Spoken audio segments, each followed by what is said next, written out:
Hello everyone! Welcome to Ida's Tailoring. In today's video we have this beautiful MacDougall black tulle dress. My customer is kind of looking for this style. So what I did, I took a ruler and pinned the dress, marked the dress from the top all around just to be sure that I will have a consistency length and the length that is proper for my customer like. So in today's video we are gonna shorten this dress. So let's go. I'm gonna take this dress from the mannequin and I'm gonna hang it just besides the table so it doesn't get too wrinkly. Anyways, this dress was shipped by mail, so the tulle is kind of a little bit squished, but let's go to our theme. So as you can see, this is a dress that is a little tricky because it has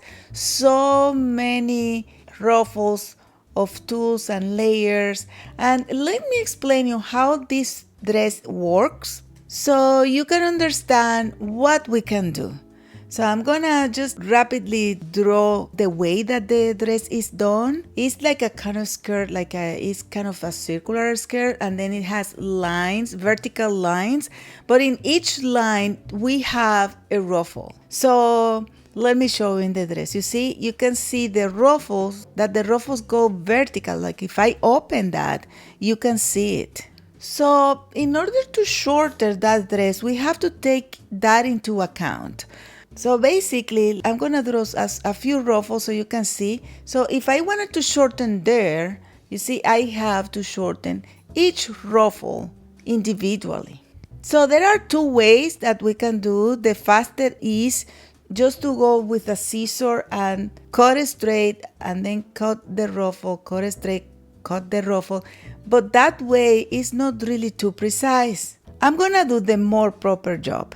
So I'm gonna start by marking the length of my dress in all my skirt between all my ruffles. I'm using this cardboard just to give it a little bit of contrast because sometimes you cannot see too much if I have a light color behind. So I'm opening each ruffle one by one. And then after I'm gonna cut them one by one as well. That way the ruffle won't be in between my skirt, so I can cut the base skirt with a nice hemline. So it took me a while, but now all the ruffles are open and I'm gonna use my rotary cutter to cut the skirt. So pretty much I have the mark of the right length and I just have to follow that mark in a very careful manner. The reason I'm using the rotary cut is because sometimes when you cut with the scissor, you get too many jagged edges. So with the rotary cut, it will be a more smooth line. Now my length is completed. I'm gonna take that excess of material. It's a very wide skirt. And now I have to cut one by one all the ruffles. As you can see, the ruffles are finished in a way that go more narrow to the edge. So I'm going to take one and draw that shape just to have it as a pattern so I can make all of them in the same way. Well, that's what I thought. But when I tried to do it, it didn't work so well. Let me show you why. Those ruffles are they are not straight because it's a ruffle, so I have a lot of material at the end, and just to accommodate the fabric to have it in the right place and use my cutter, it kind of didn't work. I didn't like that work, so I decided to do a little bit different. Still, I need to keep in mind that what I'm looking for is that when I sew back the ruffle, the hem will be in the right length because I don't want to have those ruffles coming either too long or either too short. You see? So I have to be precise in what I have to do. There are really many ruffles, but I don't know how many. So I'm gonna put them all in this box and then I'm gonna count them later to see. I know, sometimes I choose to suffer, but what can I do? So I'm cutting all of them one by one, and after a while, I discover the best way to do it. I take the ruffle and I kind of steam it a little bit, and then I mark it, all of it, and then I cut it, but this time I'm gonna cut it with the regular scissor. This way I was a little bit faster, and as you can see, if I compare with the pattern that I took, it's exactly the same pattern, so I know that I'm doing the right job. So I finished them all. Oof. It took me a lot of time. And now I'm gonna put back the dress on my mannequin because I have to work then with the other layers of that dress. I'm gonna steam those layers so I can work better with them. But before that, I'm gonna count those pieces. Can you believe it? Oh, this is why it took me so long. This is like comparable to a wedding dress. That's I told my customer that. So I have my skirts there, and they are now straight and nice.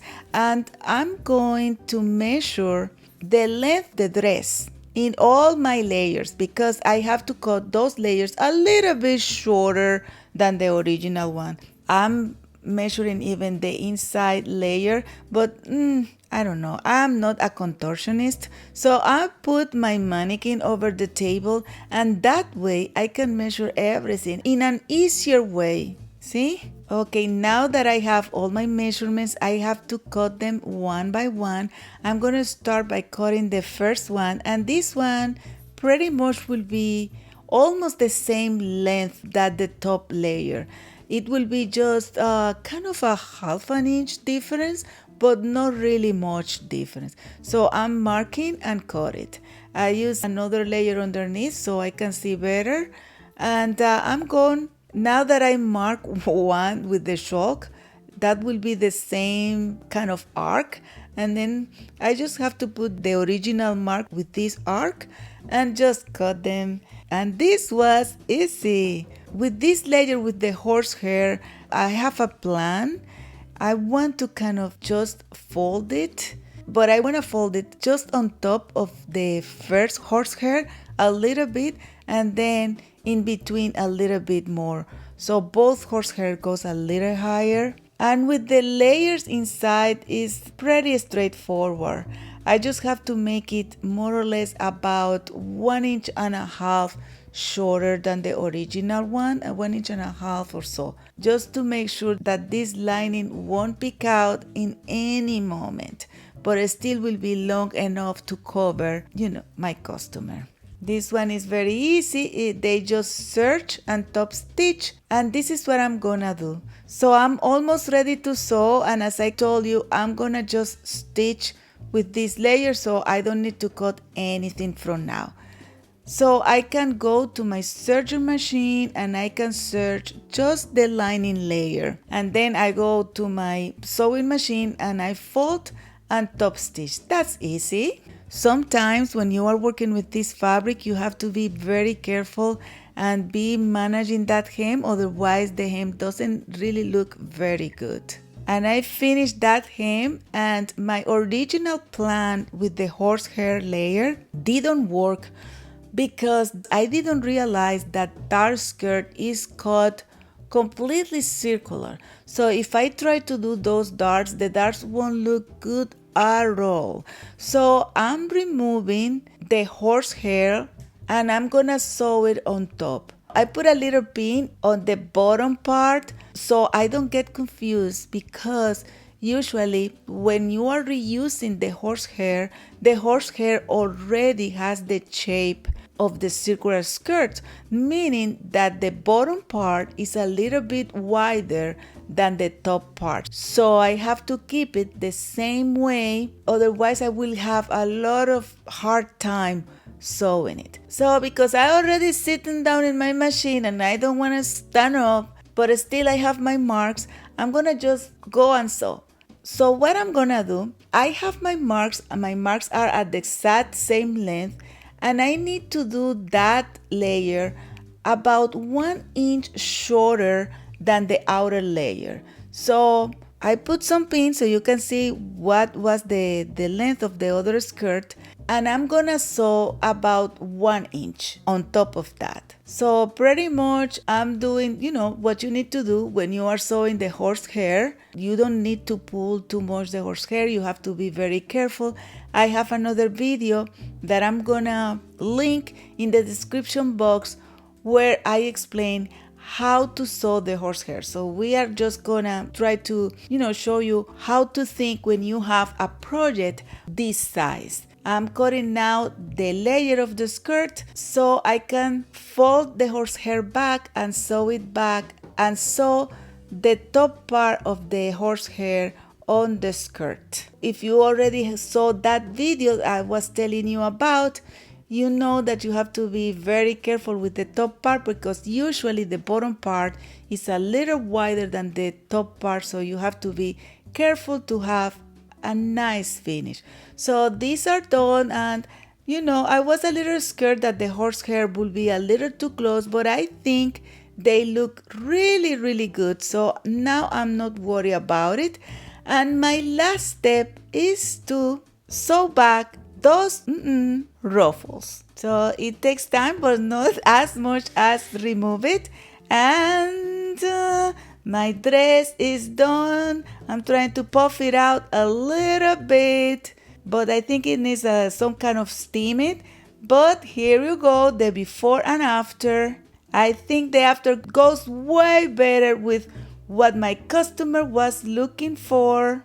And as you can see, my mission with that video is demonstrate you if you divide a big job in simple tasks, then the job is not that difficult. So if you find this video useful or entertaining, please give us a like and don't forget to subscribe, share, comment. Bye!